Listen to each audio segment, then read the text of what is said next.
YouTuber నా అన్వేషణ వివాదాస్పద వ్యాఖ్యలు చేశారని చెప్పేసి దానికి సంబంధించి పంజాగుట్ట పోలీస్ స్టేషన్లో అతనిపై అయితే కేసు నమోదు చేయడం జరిగింది. మరి ఈ కేసుకు సంబంధించి మనతో పాటు మాట్లాడడానికి సిఏ రామకృష్ణ ఉన్నారు. ఎలాంటి సెక్షన్లు పెట్టారు, అసలు కేసు ఏమని నమోదు చేశారో తెలుసుకునే ప్రయత్నం చేద్దాం. సార్ చెప్పండి, ముఖ్యంగా ఈ యూట్యూబర్ నా అన్వేషణ వివాదాస్పద వ్యాఖ్యలు చేశాడంటూ కూడా కేసు పెట్టడం జరిగింది. ఈ కేసుకు సంబంధించి డీటెయిల్స్ ఏమున్నాయి? గత నెల 29వ తారీఖు రోజు నాడు కరాటే కళ్యాణ్ అని చెప్పేసి ఒక మహిళ కంప్లైంట్ ఇవ్వడం జరిగింది.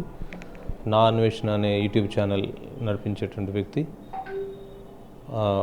హిందూ మతాన్ని కించపరిచే విధంగా, హిందూ మతానికి సంబంధించిన దేవతలను కించపరిచే విధంగా మాట్లాడారని, అదేవిధంగా సినీ నటుడు శివాజీ మీద కూడా అతన్ని బెదిరిస్తూ చంపాలని చెప్పేసి అతన్ని వ్యాఖ్యానించడం చెప్పి కంప్లైంట్ ఇవ్వడం జరిగింది.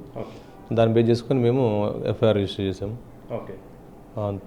బిఎన్ఎస్ సెక్షన్స్లో 351 clause 2 criminal intimidation, outraging of modesty of women, తర్వాత 299 బిఎన్ఎస్ దీంట్లో రిలీజియస్ ఫీలింగ్స్ని చేశారని చెప్పేసి, భంగపరిచారని చెప్పేసి పాయింట్ ఆఫ్ వ్యూ చేసాం. దీంతోపాటు ఇది ఇన్స్టాగ్రామ్ సోషల్ మీడియా ప్లాట్ఫామ్లో వ్యాఖ్యలు చేశారు కాబట్టి ఐటీ యాక్ట్ కూడా దీంట్లో చేయడం జరిగింది.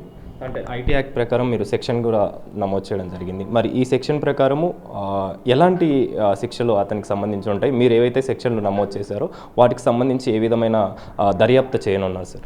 దర్యాప్తు భాగంగా ఇప్పుడు అది సోషల్ మీడియా ప్లాట్ఫామ్లో జరిగింది. మోరోవర్ జ్యురిడిక్షనల్ పాయింట్ ఆఫ్ వ్యూలో ఇష్యూ కూడా మేము దీంట్లో లీగల్ ఒపీనియన్ తీసుకోవాల్సి ఉంటుంది.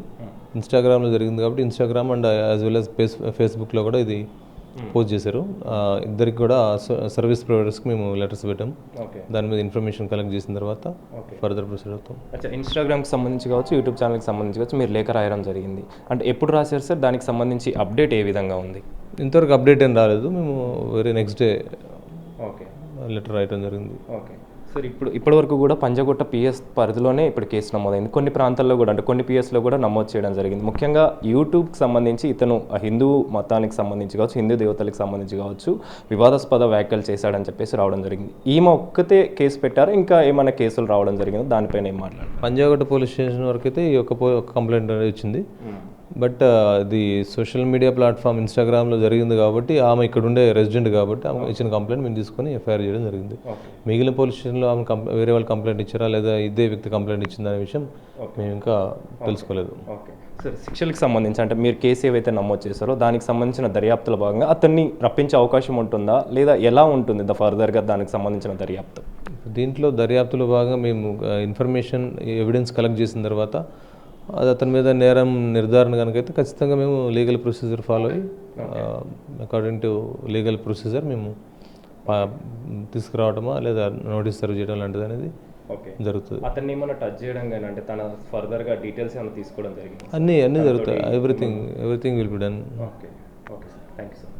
సో మొత్తానికైతే సీఏ చెప్తున్న వివరాల ప్రకారం ముఖ్యంగా ఈ కేసుకు సంబంధించి నా అన్వేషణ హిందూ దేవతలపైన వివాదాస్పద వ్యాఖ్యలు చేశాడంటూ కూడా కరాటే కళ్యాణి కంప్లైంట్ చేయడం జరిగింది. ఆ కంప్లైంట్లో భాగంగానే కేసు నమోదు చేసుకుని అయితే దర్యాప్తు చేస్తున్నాం. ఇందులో భాగంగానే సోషల్ మీడియా ప్లాట్ఫామ్కి సంబంధించి, అంటే ఇటు ఇన్స్టాగ్రామ్కి సంబంధించి కావచ్చు, యూట్యూబ్కి సంబంధించి కావచ్చు, వాటికి సంబంధించిన లేఖలు కూడా రాసాం. వారికి సంబంధించిన డీటెయిల్స్ కూడా వస్తే ఫర్దర్గా దర్యాప్తు వేగవంతం చేస్తామని చెప్పేసి సీఐ చెప్తున్నారు.